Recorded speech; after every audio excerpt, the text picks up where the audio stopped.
Boa noite, meus queridos e minhas queridas. Sejam todos bem-vindos ao Botafogo Sincero para mais um pós-jogo e um pós-jogo positivo, de novo, com mais um resultado bom para o Botafogo nessa busca pelo título do Brasileiro. 1-0 em cima do Red Bull Bragantino lá em Bragança Paulista. E nós vamos discutir aqui como foi o jogo, falar de estatística, falar dos destaques. E você aproveita, se inscreve aí no canal, dá um curtir, um gostei para ajudar aí a crescer, a divulgar para os seus amigos também. Vamos lá? Então vamos lá, vamos falar de estatística desse jogo, que foi meio enrolado, o gol saiu no finalzinho, mas o que importa nesse momento são os 3 pontos. Né? Seria o ideal ter um saldo de gols maior, até porque o Palmeiras vem logo ali atrás com uma vitória só de distância, e em caso de empate, né, de pontos, hoje eles têm um favoritismo ali nos critérios de desempate, relacionado a saldo de gols e gols marcados. Mas eu acho que o primeiro passo é vencer. Né? A gente já não venceu semana passada contra o Criciúma, tivemos um empate até bem frustrante dentro de Maracanã lotado. Então hoje a gente foi fora de casa, vencemos. Em contrapartida, o Palmeiras, né, teve um resultado negativo em casa, um empate. Claro que era o Fortaleza do outro lado, mas o Fortaleza, Botafogo venceu. Então o Palmeiras jogando nos seus domínios aí era de se esperar também que vencesse para continuar na caça do Botafogo. Palmeiras teve 2 pênaltis, não vou entrar aqui em muita discussão, até porque eu vou falar mais do jogo do Botafogo do que do Palmeiras, é claro, mas 2 pênaltis ali um pouco suspeitos, né? Até o PC de Oliveira, que é um cara que não gosta do Botafogo e sempre defende os times paulistas, na minha opinião, mas também entendeu que um dos pênaltis não era para ter sido marcado, e mesmo assim, com 2 pênaltis corretos ou não, o Palmeiras não conseguiu sair do empate jogando em casa. Então, jogando em casa, empatou, o Botafogo jogando fora de casa venceu o Red Bull Bragantino. E olhando aqui as estatísticas da partida, né, mostra uma superioridade grande do Botafogo, que também não é nenhuma novidade pelo lugar que o Bragantino está ocupando, mas é um time que sempre jogou encaixadinho, principalmente em casa. Né? O Pedro Caixinha é um técnico muito bom, apesar do Bragantino, esse ano, estar destoando um pouco e jogando um pouco, e figurando na parte de baixo da tabela. Mas falando de estatísticas, né, o Botafogo fez 19 finalizações a gol contra 6 do Bragantino, ou seja, 3 vezes mais. Teve o dobro de escanteios, fez um pouquinho mais de falta, 17-13. Teve 5 grandes chances criadas contra 0 do Bragantino. O número de passes, 444 contra 275, ou seja, quase o dobro de passes aí, não um dobro, né, mas uns 60% a mais. E número de desarmes muito parecidos, um cartão amarelo para cada lado. Finalizações já falei, né? Finalizações no gol, 5 do Botafogo contra 1 do Bragantino. Enfim, os números mostram aqui uma superioridade total do Botafogo. Né? Se a gente vai falar aqui dos jogadores, bom, os melhores avaliados aqui, o Gregory com 8,4, já vamos falar mais do Gregory, Cuiabano com 7,6, Thiago Almada com 7,3, isso pelo lado do Botafogo. Bom, o Gregory a gente já conhece ele, né? Um jogador que merecia, apesar de ter marcado o primeiro gol pelo Botafogo hoje, mas um jogador que é um diferencial ali no meio de campo, porque ele é raçudo, ele ganha toda a bola, né? Parece que está em todo lugar do campo, para marcar, para desarmar, para tirar a bola e para iniciar o jogo, né? Porque as jogadas elas iniciam com os 2 zagueiros e ele sempre forma uma linha ali muito próxima para ampliar o início, né, do campo. Então a gente joga praticamente com 3 na saída, ou ele vai para a direita, ou ele vai para a esquerda, e o Marlon que se projeta à frente. Às vezes o Marlon vem e aí ele sobe um pouquinho mais, mas geralmente é ele que faz essa linha de 3 atrás para poder alargar o campo. Enfim, se a gente for falar de todos os jogadores, é claro que hoje não foi um 5-0, mas como é uma vitória, é muito mais fácil falar que o time desempenhou bem, né? O primeiro tempo foi mais incisivo, talvez, do que o segundo, porque os jogadores estavam mais descansados, e aí até pela carga do jogo de quarta, era natural que no segundo tempo cansasse, mas no primeiro tempo, talvez a ansiedade, a afobação para finalizar algumas jogadas ali complicou. E aí eu volto a falar do Luiz Henrique, porque assim, é o cara que tem mais habilidade no time, né, junto com o Thiago Almada, que estava chamando o jogo o tempo inteiro, também, né, desafogou o time várias vezes. Mas o Luiz Henrique ele tem essa habilidade, mas estava errando muito. Teve uma jogada que ele até pegou uma boa bola pela lateral direita, foi até o final do campo, né, indo em direção à área, mas já pela linha de fundo, e ele tinha uma opção de tocar para dentro da área, para recuar um pouco, onde vinham dois jogadores livres para chutar para o gol e mais um outro centralizado, mas aí com marcação. E ao invés de fazer isso, ele tentou uma jogadinha a mais e a bola foi para escanteio. Então, assim, de novo, eu falo dele que é um cara que cria muitas oportunidades, mas se ele pegasse a individualidade dele e ele também tentasse juntar com a coletividade, ele faria o Botafogo explodir. Claro que ainda é um jogador novo, ainda pesa também um pouco a maturidade. Eu sei que o Arthur Jorge deve dar as puxadas de orelha, como já deu até um pouco mais em público, aí a gente sabe que o Arthur Jorge cobra ele, mas se ele se cobrasse de passar mais a bola, ali, por exemplo, ele já teria destravado o jogo, se não me engano, com 30, 35 minutos de jogo no primeiro tempo. E aí seria outro jogo, né? Porque aí o Bragantino teria que vir para cima e aí seria até de se esperar que o Botafogo conseguisse, com o futebol que tem, com mais espaço, entregar um placar mais elástico.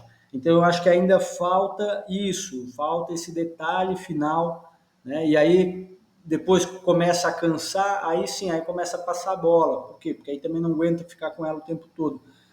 Mas assim, o Luiz Henrique, se ele fosse um pouco mais colaborativo, já que ele tem essa habilidade, eu tenho certeza que ele contribuiria ainda mais. Mesmo assim, é um jogador que cria jogadas, né, que deixa o adversário louco. O Savarino hoje é um pouco menos efetivo também, porque cansou. O Savarino é um jogador que depende muito do físico para desempenhar bem, mas enquanto esteve em campo também participou, né, de algumas jogadas. O Thiago Almada eu acho que seria um dos destaques, deixando de olhar tanto para a estatística, né, mas seria um dos destaques do time. O Igor Jesus teve bolas, mas bolas também mais limitadas, teve um chute cruzado que ele deu, estava sozinho, não tinha ninguém para acompanhar e mesmo assim levou perigo. É o papel do centroavante mesmo, né? E não desempenhou mais porque, como eu falei, o time do Bragantino estava encaixado ali e o Botafogo não conseguiu destravar, assim como conseguiu na quarta-feira. As laterais, o Cuiabano, apesar de no SofaScore aqui as estatísticas colocarem ele como segundo com maior nota dentro do time do Botafogo, eu ainda acho que ele peca também na qualidade. Ele é um jogador muito ofensivo, ok, mas às vezes ele não tem a velocidade, embora ele tenha a força na frente, mas ele não tem a velocidade atrás para recompor. E na frente ele não tem aquela qualidade que se espera, né, para fazer um cruzamento. Teve uma bola ali que ele, sem pressão nenhuma, ele mandou na lua, fez um touchdown. Mas é um jogador bem participativo, apareceu algumas vezes no espaço que o Bragantino estava dando pela esquerda. Teve uma jogada na linha de fundo que ele, né, conseguiu cruzar bem na hora. O Cleiton teve que se esforçar para que a bola não sobrasse para um atacante do Botafogo, até se machucou na jogada. Então, assim, ele é muito participativo, mas também falta aquela qualidade, né? Qualidade que provavelmente o Alex Telles entregaria num passe ou num cruzamento, o próprio Marçal também, mas aí são jogadores que não entregam a ofensividade dele, né? Então, é claro que são escolhas aí que a gente faz. O Alex Telles também não estava para combate dessa vez. Vitinho, acho que apesar de ter feito melhor do jogo dele na quarta-feira, participado, dado assistência, ainda é um jogador que carece muito de confiança, né? E isso afeta acredito que o futebol dele.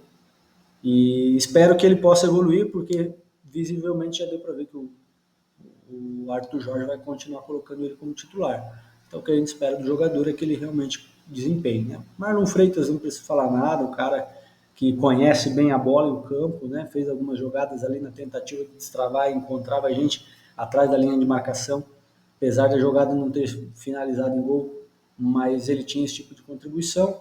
A zaga não nos preocupou em nenhum momento, o John não foi exigido, né? Praticamente nada, teve uma bola, acho que no primeiro tempo, que assustou um pouco ali no final, quando o Bragantino começou a vir para cima. E aí a gente tem que destacar também, né, o Arthur Jorge.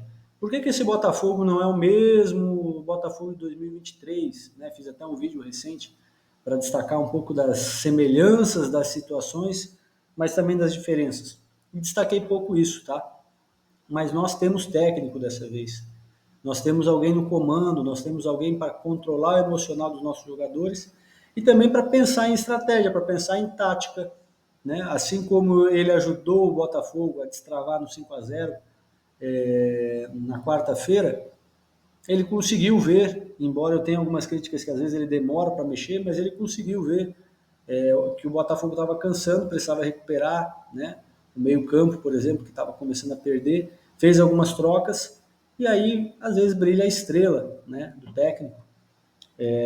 Colocou ali o Oscar Romero na primeira participação dele já era cobrar uma falta, cobrou a falta na cabeça do Gregory e foi gol.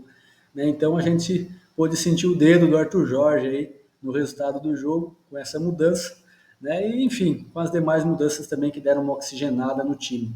O Eduardo e o Tiquinho, né? É bom ver eles jogando, né? Para voltar ao ritmo de jogo. Eu fiz aqui até alguns comentários nesse vídeo passado, né, para comparar os cenários. E eu disse que me preocupava esses jogadores de 2023, porque às vezes vem a carga emocional na cabeça deles, mas a gente também não pode esquecer, ser injusto, que o começo do trabalho na Libertadores, ali, inclusive com goleada de 6-0 no Aurora, enfim, outros resultados que foram importantes contra o próprio Bragantino, né, teve participação desses jogadores. A gente ainda não tinha essa seleção que nós temos hoje, não tinha Thiago Almada, Luiz Henrique ainda não estava entrosado no time. A gente, mesmo assim, a gente conseguiu os resultados contra o Bragantino com gols, né, no plural de Eduardo. A gente teve participação do Chiquinho, teve muito gol do Júnior Santos, que inclusive, né, problema, a lesão voltou a atrapalhar, esperamos que ele volte logo. Então, que eles possam realmente se recuperar o bom futebol, recuperar a forma física e contribuir, porque tecnicamente não dá para falar que esses jogadores são ruins. Né? Tecnicamente, o Tiquinho é um jogador que todo time gostaria de ter no elenco. Se não para ser titular, mas para estar ali entrando todo jogo. Então, quanto melhor o Tiquinho estiver, e a gente tem que entender que o Tiquinho piorou ano passado, como todo time, né? E esse ano teve seus momentos de baixa, onde não justificava a sua titularidade, ainda não justifica, é claro, mas atrelado a problemas, né, de saúde do pai, depois falecimento. Então a gente também tem que fazer justiça aos jogadores, né, entender que eles foram importantes em algum momento. É claro que não dá para viver só desse passado, né? A gente também tem que entender isso, mas enfim, valorizar quando eles podem entrar e fazer a diferença. Mais uma vez o Alan não entra, né? Mas também não tivemos troca de volante. Talvez se o Alan entrasse, entraria no lugar do Gregory, ainda bem que o Gregory não saiu, ficou. Jogador que gasta muita energia, mas ficou até o final e foi responsável pelo gol. Enfim, os outros jogadores que entraram aí não contribuíram para grandes jogadas, né? Matheus Martins também não entrou assim para fazer a diferença, né? Mas preencheu um espaço lá pela esquerda que pelo menos deu uma vida nova ali com o jogador descansado. Mas enfim, acho que, como eu disse no começo do vídeo, falar de um jogo em que a gente sai vitorioso é muito mais fácil também elogiar os jogadores, porque se a gente for pensar que a gente teve um jogo desgastante para fazer 5-0 na quarta-feira, porque foi desgastante, não foi um 5-0 fácil. A gente estava com problema até os 5 minutos do segundo tempo, né? Então foi um jogo cansativo, onde a gente não baixou a intensidade para poder fazer o resultado, estamos de parabéns por isso. E hoje estamos de parabéns de novo, porque não baixamos a intensidade até o final para conseguir fazer um gol no final do jogo. Então, mais uma vez, a gente, ao invés de tomar gol no final, a gente está marcando gol no final. Por isso que esse Botafogo não é o Botafogo 2023. Por isso que esse Botafogo, hoje, ele abre 3 pontos de vantagem, né, para o Palmeiras. E olhando aqui a classificação do Brasileirão, né, nós estamos 3 pontos à frente, saldo de gols 23 contra 28 do Palmeiras. Então, é claro que se a gente pegar Cuiabá, e como a gente vai pegar pela frente, ou o próprio Vasco, né, que é freguês, a gente podia aproveitar para tentar fazer um saldo de gols. Torcer para o Palmeiras ser incomodado pelo Corinthians na próxima rodada. Atrás disso, nós temos o Fortaleza com 57 pontos, ou seja, o Fortaleza já está ficando um pouquinho para trás, né? Porque com 57 pontos ele precisa de 3 vitórias para ultrapassar o Botafogo. Ou 2 vitórias e um empate para pelo menos empatar com a gente, mas aí em saldo de gols ele está bem para trás. O Flamengo precisaria de 3 vitórias e um empate, mas o Flamengo tem um jogo a menos. Mesmo assim, né, mesmo que ele ganhe esse jogo a menos, ele vai ficar ainda 2 vitórias e um empate, e o Botafogo teria que não ganhar nesses jogos para que eles chegassem na gente. O saldo de gol deles também está ruim.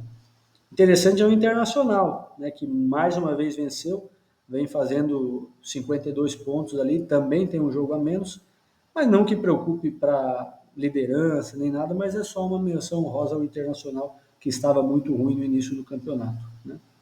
Enfim, ainda tem jogos para acontecer hoje, segunda, mas essa parte de cima da tabela ali já está bem resolvida, né? E a gente vê então o Botafogo abrindo novamente 3 pontos de vantagem, faltando 7 jogos, inclusive um confronto direto. Para a imprensa, que a cada vez que o Botafogo dá uma tropeçada e o Palmeiras chega perto, né, fala que agora o Palmeiras vai ser campeão, bom, vocês podem dar uma olhada na tabela aí, por favor? 3 pontos de novo. Ah, mas tem um confronto direto. Beleza, e se a gente empatar o confronto direto, isso não muda nada. Se a gente ganhar o confronto direto, e aí, será que vão dar alguma credibilidade para a gente? Enfim, o que importa é que estamos na frente. E é claro que vai importar ao final da 38ª rodada, mas faltam só 7, pessoal. Faltam só 7 e esse Botafogo está determinado a sair campeão desse campeonato brasileiro. Gente, é isso aí. Resultado positivo na quarta-feira, uma vitória bonita e maiúscula em cima do Penharol. Mais uma vitória agora em cima do Bragantino, fora de casa, ajudado ainda pelo resultado do Palmeiras, né, que nos dá uma folga um pouco maior. Agora o próximo jogo contra o Penharol lá deve ser um jogo enjoado, mas né, que a gente tem o resultado praticamente na mão. Depois enfrentamos Vasco, depois temos Cuiabá. Temos uma oportunidade aí, quem sabe, de abrir uma vantagem ainda maior na liderança. E é isso que nós esperamos pelo futebol que a gente está vendo o Botafogo apresentar. Então é isso, rumo ao Campeonato Brasileiro, né, a ser campeão do Campeonato Brasileiro, rumo a ser campeão da Libertadores. Vai lá, procura sua passagem de avião, já passagem de ônibus, ou enfim, o que tiver que fazer para apoiar a final da Libertadores, porque o Botafogo já está com um pé e meio lá, então a gente já tem que fazer os preparativos, porque a gente tem que ver esse título histórico lá em Buenos Aires. Beleza, pessoal? Obrigado por terem ficado até aqui. Dá o seu like, compartilha com seus amigos, botafoguense ou não, não importa se vai cornetar, pode cornetar, a gente vai ser campeão. E eu quero deixar registrado aqui depois as cornetas de vocês, quando a gente, no final do ano, imagina, campeão de 2 campeonatos, para quem ficava chamando a gente de tudo, né? Vamos ver quem é pipoqueiro no final do ano. Eu acredito, não tenho problema de deixar isso gravado, não, eu acredito, porque o Botafogo esse ano vai dar muita alegria pra gente. Então vai lá, dá um curtir, faz um joinha aí pra gente, se inscreve no canal, compartilha com seus amigos e continua acompanhando a gente nos próximos vídeos sobre o Botafogo.